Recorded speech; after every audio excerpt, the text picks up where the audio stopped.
What's going on with Lewis Hamilton? I've always been a massive fan of Lewis.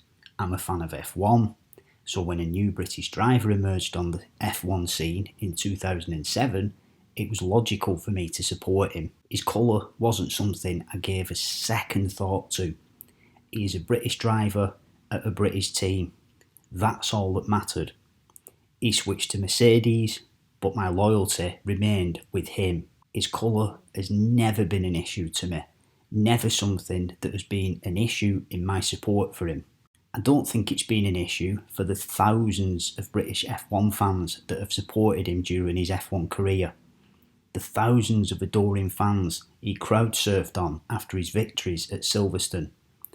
Here he is, the Union flag waving above him, the same flag he undoubtedly will claim is a symbol of his oppression.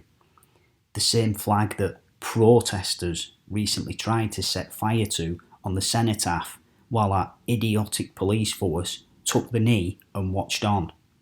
I digress. Strange how we didn't say anything about racism or repression at the time.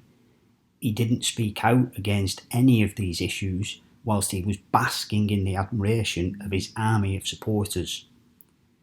What's made Lewis Hamilton's colour an issue recently is Lewis Hamilton. He is the one who has come out and said his colour is an issue and insinuated that it has in some way held him back during his career. I fully support anyone who takes a stand against racism. It's something that I have always taken a stand against myself. Racism is disgusting and has no place in the world. But Lewis, seriously, after years of nothing but admiration, support and respect for you, I've come to realise you are nothing but a virtue signalling hypocrite. Why? He turned up for the first day of the delayed F1 season wearing a lock and chain around his neck as an undoubted reference to slavery. Yet he earns £40 million a year driving for Mercedes. We must never believe everything in the mainstream media and take everything they say with a pinch of salt. However, the links between certain German companies and the Nazis are well documented. So here we go, how the Nazis helped German companies, Mercedes is there, get very rich using 300,000 concentration camp slaves. There we go, Jews taken prisoner and forced into labour in German companies. This one here, Audi, but I've no doubt Mercedes had a similar kind of setup. There's Hitler with a Volkswagen Beetle, and there he is in his own 6-seater Mercedes. Down here we have a list, how many slaves did German firms take from the Nazis, and here we can see Mercedes, Daimler, 40,000. Here we have another one from Snouts in the Trough. I'll leave a link to this article in the description. This one talks about Lewis Hamilton, Mercedes, Adolf Eichmann, and the slave-owning mass murderers. This is about Lewis Hamilton bravely speaks out against slavery. He's talking about how the monuments to slave traders have been pulled down in cities. And then we have him here in his hat with a Mercedes badge on. Monuments and labels to those who benefited from slave labour. Memorial for all those he sold, all those that lost their lives.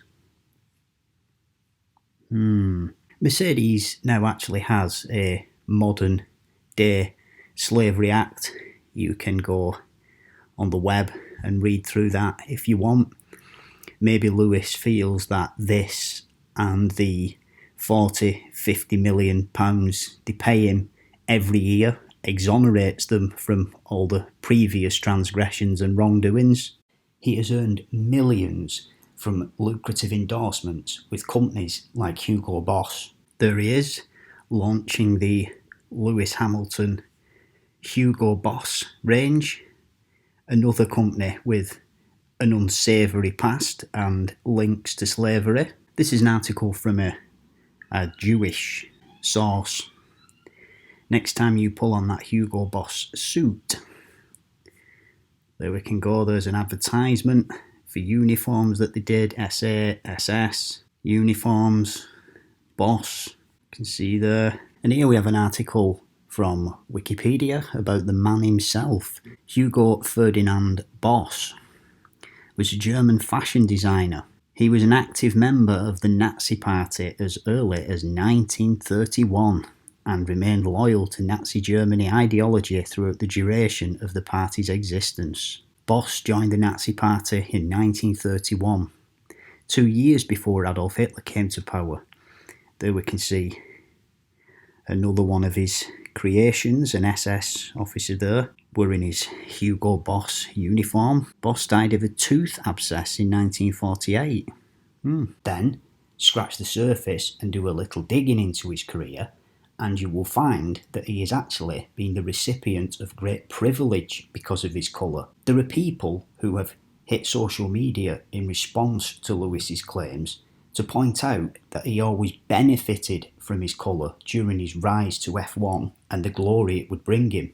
He is one of the most successful F1 drivers in history. He has made millions, flies around the world in a private jet, and lives a life of utter luxury.